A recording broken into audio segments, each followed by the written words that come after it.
Feel good ಸಿನಿಮಾಗಳು, ಅದರಲ್ಲೂ ಒಂದೊಳ್ಳೆ emotion feel good cinema create ಮಾಡೋ ಇಂಪ್ಯಾಕ್ಟ್ ಇದೆಯಲ್ಲ, ಅದು ನಾರ್ಮಲ್ ಮೂವೀಸ್ಗಳ ರೀತಿ ಇರೋದಿಲ್ಲ. ಅಂದರೆ ಸಿನಿಮಾದಲ್ಲಿ ಇರೋ ಎಮೋಷನ್ ವರ್ಕ್ ಆಯಿತೋ ಸಿನಿಮಾ ನೋಡ್ತಿರೋರನ್ನು ಮೆಂಟಲಿ ಎಮೋಷ್ನಲ್ ಆಗಿ ಮಾಡೋದಲ್ಲದೆ ಅದರ ಬಗ್ಗೆ ಥಿಂಕ್ ಮಾಡೋ ರೀತಿ ಮಾಡುತ್ತೆ. ಕೊನೆಗೆ ಆ ಸಿನಿಮಾ 1-2 ದಿನ ನಮ್ಮ ಮೈಂಡಿಂದ ಹೋಗೋದಿಲ್ಲ, ಅದೇ ಗುಂಗಲ್ಲಿ ಇರೋ ರೀತಿ ಮಾಡುತ್ತೆ. ಸೊ ಅದೇ ಥರ ನೀವು ನೋಡಲೇಬೇಕಾದಂಥ ಬೆಸ್ಟ್ ಪ್ಯೂರ್ ಫೀಲ್ ಗುಡ್ ಸಿನಿಮಾಗಳನ್ನು ನೋಡ್ಕೊಂಬರೋಣ. ಸೊ ಅದಕ್ಕೂ ಮುಂಚೆ ವಿಡಿಯೋಗೆ ಒಂದು ಲೈಕ್ ಮಾಡಿ. ನೀವು ಮಾಡೋ ಒಂದು ಲೈಕಿಂದ ನಾವು ಮುಂದೆ ಒಳ್ಳೊಳ್ಳೆ ಕಂಟೆಂಟ್ ವಿಡಿಯೋ ಮಾಡೋಕ್ಕೆ ಇನ್ಸ್ಪಿರೇಷನ್ ಅಂತ ಸಿಗುತ್ತೆ. ಸೊ ನೋಡಿ ಏನು ಮಾಡ್ತೀರಾ ಅಂತ. ಹೃದಯಪೂರ್ವಂ ಇದು ಮಲಯಾಳಂನ ಒಂದು ರೊಮ್ಯಾಂಟಿಕ್ ಫೀಲ್ ಗುಡ್ ಸಿನಿಮಾ. ಇದರಲ್ಲಿ ಸಿನಿಮಾದ ಹೀರೋ ಆದ ಸಂದೀಪ್ ಬಾಲಕೃಷ್ಣನ್ ಆಗ್ತಾನೆ ಅವನ ಹಾರ್ಟ್ ಪ್ರಾಬ್ಲಮ್ಮಿಂದಾಗಿ ಹಾರ್ಟ್ನ ಟ್ರಾನ್ಸ್ಫರ್ ಮಾಡಿರ್ತಾರೆ. ಈಗ ಅವನಿಗೆ ಹಾರ್ಟ್ ಡೊನೇಟ್ ಮಾಡಿದ ವ್ಯಕ್ತಿಯ ಮಗಳು ಅವಳ ಎಂಗೇಜ್ಮೆಂಟ್ಗೆ ಕರೆದಿರ್ತಾಳೆ. ಇದರಿಂದಾಗಿ ಸಂದೀಪ್ ಪುಣೆಗೆ ಹೋಗಬೇಕಾಗಿ ಬರುತ್ತೆ. ಸೊ ಮುಂದೆ ಅವನು ಪುಣೆಗೆ ಹೋದ ನಂತರ ಅಲ್ಲಿ ಅವನು ಯಾರನ್ನೆಲ್ಲ ಮೀಟ್ ಮಾಡ್ತಾನೆ, ಹಾಗೆ ಏನೆಲ್ಲ ಸಿಚುವೇಶನ್ಗಳು ಬರ್ತವೆ, ಹಾಗೆ ಇದರಿಂದಾಗಿ ಅವನ ಲೈಫ್ನಲ್ಲಿ ಏನೆಲ್ಲ ಚೇಂಜಸ್ ಬರುತ್ತೆ ಅನ್ನೋದೇ ಸಿನಿಮಾ. ಇನ್ನು ಸಿನಿಮಾದಲ್ಲಿ ಒಂದೊಳ್ಳೆ ಪ್ಯೂರ್ ಎಮೋಷನ್ ಜೊತೆಗೆ ಒಂದೊಳ್ಳೆ ಡ್ರಾಮಾ ಸ್ಟೋರಿನ ತುಂಬ ಚೆನ್ನಾಗಿ ಪ್ರೆಸೆಂಟ್ ಮಾಡಿದ್ದಾರೆ. ಮತ್ತು ಇದರಲ್ಲಿ ಇರುವಂಥ ಸ್ಟೋರಿ ಹಾಗೆ ಡ್ರಾಮಾ ಸ್ಲೋ ಆಗಿದ್ದರೂ ಇದರಲ್ಲಿ ಇರುವಂಥ ಪ್ಯೂರ್ ಎಮೋಷನ್ ತುಂಬ ಚೆನ್ನಾಗಿ ಕನೆಕ್ಟ್ ಆಗುತ್ತೆ. ಸಿನಿಮಾ ಜಿಯೋ ಹಾಟ್‌ಸ್ಟಾರಲ್ಲಿ ಕನ್ನಡ ಭಾಷೆಯಲ್ಲೇ ನೋಡೋಕ್ಕೆ ಸಿಗುತ್ತೆ. ನಂಬರ್ 4 ಆನ್ ಪಾವ್ ಪಲ್ಲತೊತ್ತು. ಇದು ತಮಿಳಿನಲ್ಲಿ ರೀಸೆಂಟಾಗಿ ಬಂದಂಥ ಒಂದು ರೊಮ್ಯಾಂಟಿಕ್ ಫೀಲ್ ಗುಡ್ ಸಿನಿಮಾ. ಇಲ್ಲಿ ಆಗ್ತಾನೆ ಅರೇಂಜ್ ಮ್ಯಾರೇಜ್ ಆಗಿರೋ ಹೀರೋಯಿನ್ ಹಾಗೆ ಹೀರೋ ಇಬ್ಬರು ಕೂಡ ಅವರ ಸ್ಟಾರ್ಟಿಂಗ್ ರಿಲೇಷನ್ಶಿಪ್ ಚೆನ್ನಾಗೇ ಇರುತ್ತೆ. ಆದರೆ ಸ್ವಲ್ಪ ದಿನಗಳ ನಂತರ ಅವರ ಲೈಫ್ನಲ್ಲಿ ಬರುವಂಥ ಕೆಲವೊಂದು ಇನ್ಸಿಡೆಂಟ್ಸಿಂದ ಡಿವೋರ್ಸ್ ಮಾಡಬೇಕು ಅಂತ ಡಿಸೈಡ್ ಮಾಡ್ತಾರೆ. ಸೊ ಅವರು ಇಬ್ಬರು ಈ ರೀತಿ ಡಿಸಿಷನ್ ಮಾಡೋಕ್ಕೆ ಕಾರಣ ಆದರೂ ಏನು, ಹಾಗೆ ಕೊನೆಗೆ ಇವರಿಬ್ಬರು ಒಂದು ಆಗ್ತಾರೋ ಇಲ್ವೋ ಅನ್ನೋದೇ ಸಿನಿಮಾದ ಮೇನ್ ಸ್ಟೋರಿ.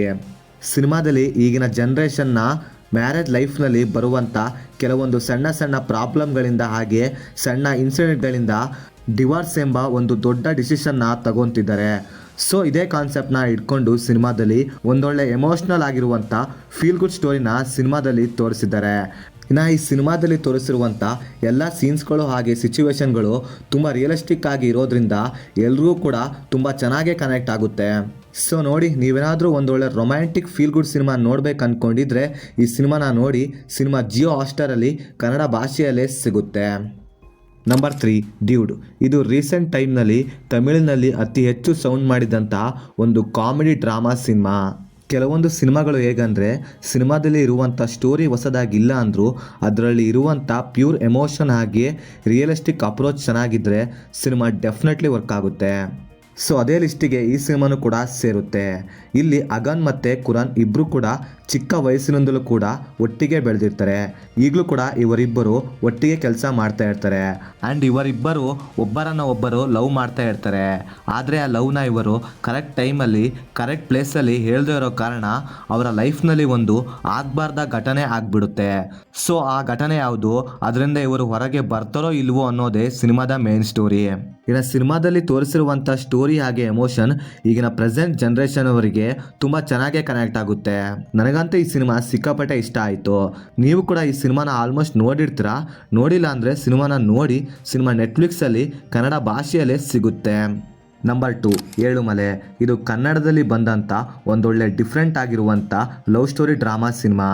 ಇನ್ನು ಇದರಲ್ಲಿ ಸಿನಿಮಾದ ಹೀರೋ ಆದ ಹರೀಶ್ ಕರ್ನಾಟಕದವನು, ಹೀರೋಯಿನ್ ಆದ ರೇವತಿ ತಮಿಳ್ನಾಡಿನವಳು. ಇಬ್ಬರು ಕೂಡ ಲವ್ ಮಾಡ್ತಾ ಇರ್ತಾರೆ.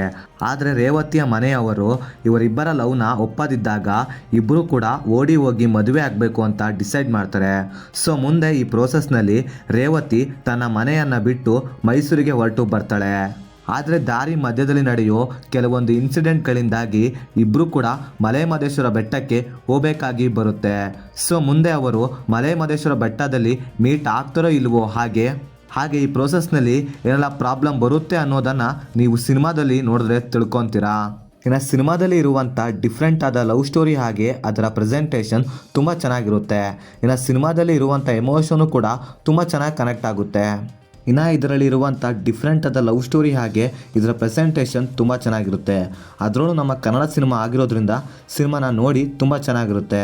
ಸಿನಿಮಾ ಸಿಗೋದು ZEE5ನಲ್ಲಿ. ನಂಬರ್ 1 ಮಾಮನ್. ಇದು ಎಮೋಷನ್ ಆದಂಥ ತಮಿಳಿನ ಒಂದು ಫ್ಯಾಮಿಲಿ ಡ್ರಾಮಾ ಸಿನಿಮಾ. ಇಲ್ಲಿ 10 ವರ್ಷಗಳಿಂದ ಮಗುನೇ ಆಗದೇ ಇರೋ ಹೀರೋನ ಅಕ್ಕ ಭಾವನಿಗೆ ಮಗು ಆಗುತ್ತೆ. ಹೀರೋ ಅಕ್ಕಂಗೆ ಗಂಡು ಮಗು ಆಗುತ್ತೆ. ಇದರಿಂದಾಗಿ ಹೀರೋ ಮಾವ ಆಗ್ತಾನೆ. ಆ್ಯಂಡ್ ಆ ಮಗು ಹುಟ್ಟಿದ ಅದೇ ಆಸ್ಪತ್ರೆಯಲ್ಲಿ ಡಾಕ್ಟರ್ ಆಗಿದ್ದ ಹೀರೋಯಿನ್ ಆದ ರೇಖಾ ಹೀರೋನ ನೋಡಿ ಇಷ್ಟಪಡ್ತಾಳೆ. ಸೊ ಮುಂದೆ ಇಬ್ಬರು ಕೂಡ ಮದುವೆ ಕೂಡ ಆಗ್ತಾರೆ. ಸೊ ಇದಾದ ನಂತರ ಹೀರೋನ ಅಳಿಯನಿಂದ ಇವರಿಬ್ಬರ ಲೈಫ್ನಲ್ಲಿ ಆಗೋ ಕೆಲವೊಂದು ಮಿಸ್ಅಂಡರ್ಸ್ಟ್ಯಾಂಡಿಂಗ್ ಹಾಗೆ ಫ್ಯಾಮಿಲಿಯಲ್ಲಿ ಬರುವಂಥ ಕೆಲವೊಂದು ಪ್ರಾಬ್ಲಮ್ಗಳಿಂದ ಇವರ ಲೈಫ್ನಲ್ಲಿ ಏನಾರ ಚೇಂಜಸ್ ಬರುತ್ತೆ ಅನ್ನೋದನ್ನು ಸಿನಿಮಾದಲ್ಲಿ ತುಂಬ ರಿಯಲಿಸ್ಟಿಕ್ ಆಗಿ ಪ್ಯೂರ್ ಎಮೋಷನ್ ಜೊತೆಗೆ ಒಂದೊಳ್ಳೆ ಫ್ಯಾಮಿಲಿ ಸ್ಟೋರಿ ಜೊತೆಗೆ ತೋರಿಸಿದ್ದಾರೆ.